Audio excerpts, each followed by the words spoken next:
Please subscribe the channel and press bell icon for notification. Hi and welcome to Awaaz overdrive. मैं हूं दीपाली राणा और इस हफ्ते ओवरड्राइव में हम आपको दिखाएंगे Volkswagen T-Roc की टेस्ट ड्राइव। एसयूवी और क्रॉसओवर सेगमेंट बहुत ही कॉम्पिटिटिव सेगमेंट है और हर कंपनी इस सेगमेंट में अपनी पकड़ को मजबूत बनाती है और इसी पकड़ को और स्ट्रॉन्ग करने के लिए ज्यादातर कंपनियां अपने एग्जिस्टिंग प्रोडक्ट्स को या तो नई शेप एंड साइज में लेकर आती हैं या फिर ऑल टुगेदर नया प्रोडक्ट उतार रही हैं। इसी कड़ी में Volkswagen लेकर आई है अपनी नई T-Roc। कैसी है T-Roc, देखिए मेरे साथ इस स्टोरी में। एसयूवी और क्रॉसओवर कार सेगमेंट बहुत ही कॉम्पिटिटिव सेगमेंट है, इसीलिए सभी ब्रांड्स इस सेगमेंट में अपनी प्रेजेंस और पकड़ को मजबूत करना चाहती हैं और इसीलिए फाइनली Volkswagen T-Roc को इंडियन मार्केट्स में लेकर आ गई है। हालांकि T-Roc भारत में CBU यानी कंप्लीटली बिल्ट यूनिट के तौर पर आएगी और इसीलिए चॉइस के तौर पर आपको सिर्फ एक फुल्ली लोडेड वेरिएंट मिलेगा जो इस वक्त हमारे साथ मौजूद है।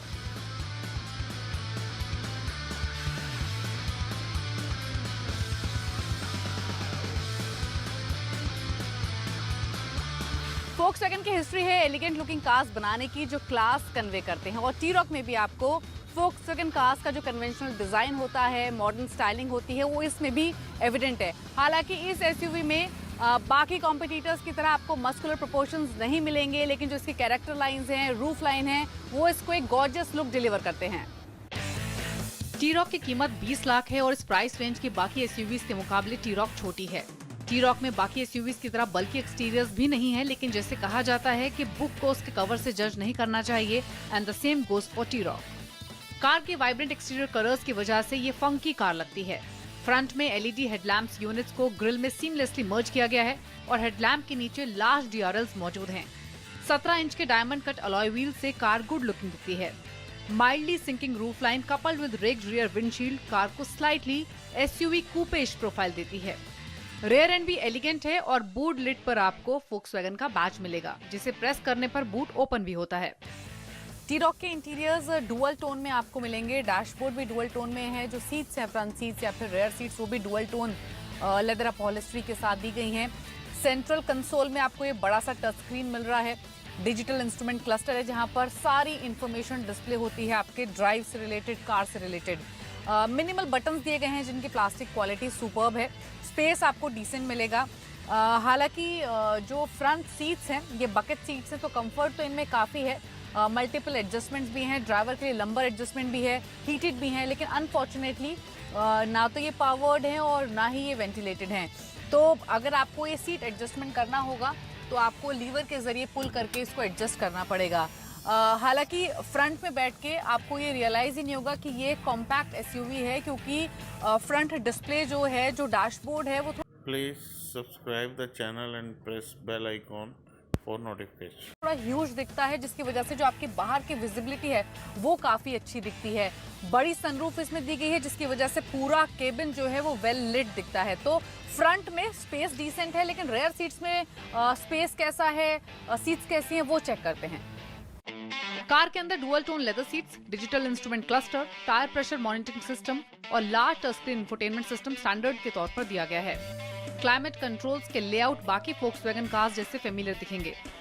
फ्रंट सीट्स कंफर्टेबल हैं और सेंट्रल कंसोल ड्राइवर की तरफ एंगल्ड किया गया है, जो इसे ड्राइवर फ्रेंडली कार बनाता है। लंबाई के मामले में T-Roc Hyundai Creta, Kia Seltos जितनी लंबी ही है, लेकिन व्हील बेस छोटा होने की वजह से रेयर सीट पैसेंजर रूम थोड़ा कॉम्प्रोमाइज हुआ है। हालांकि पीछे 2 लोग के बैठने के लिए कार में काफी जगह है। ओवरऑल ये सभी फीचर्स सभी कारों में मौजूद हैं, लेकिन डिस्प्ले, इंटरफेस, ट्रांजिशंस और user experience as a whole ज्यादा प्रीमियम फील देता है। T-Roc में आपको 1.5 लीटर का TSI EVO पेट्रोल इंजन मिलेगा, जो 148 bhp की पावर और 250 Nm का टॉर्क डिलीवर करता है। इंजन के जो रिफाइनमेंट लेवल्स हैं वो एक्सीलेंट है, यानी कार चलाते वक्त आपको केबिन में कोई नॉइज ही सुनाई नहीं देगी। बाकी Volkswagen कार्स की तरह, स्पेशली वेंटो और पोलो के TSI मॉडल्स की तरह इसकी परफॉर्मेंस दमदार है। हालांकि जो शुरुआती पिकअप होता है वहां पर एक माइल्ड लैग जरूर है, यानी स्टार्ट स्टॉप ट्रैफिक में जो ट्रांसमिशन या फिर इनिशियल एक्सेलरेशन होता है वो थोड़ा लैग करता है, लेकिन क्विकली वो ओवरकम भी हो जाता है। T-Roc में आपको कोई ड्राइव मोड नहीं मिलेगा, लेकिन ट्रांसमिशन में स्पोर्ट्स मोड मौजूद है। फुल मैनुअल कंट्रोल के लिए स्टीयरिंग के नीचे ये पैडल शिफ्टर्स दिए गए हैं, जिनका साइज थोड़ा छोटा है। इनकी जो प्लेसमेंट है वो भी थोड़ी सी अनकन्वीनियंट है, क्योंकि ये स्टीयरिंग के नीचे ऐसे प्लेस किए गए हैं कि इनको ढूंढना पड़ता है। विजिबल नहीं है ड्राइविंग सीट पर बैठकर ये पैडल शिफ्टर्स। लेकिन अगर आप ओवरऑल इसकी हैंडलिंग की बात करेंगे टी-रॉक की, तो वो काफ़ी बेहतर है। हाई स्पीड स्टेबिलिटी आपको टी-रॉक में मिलेगी।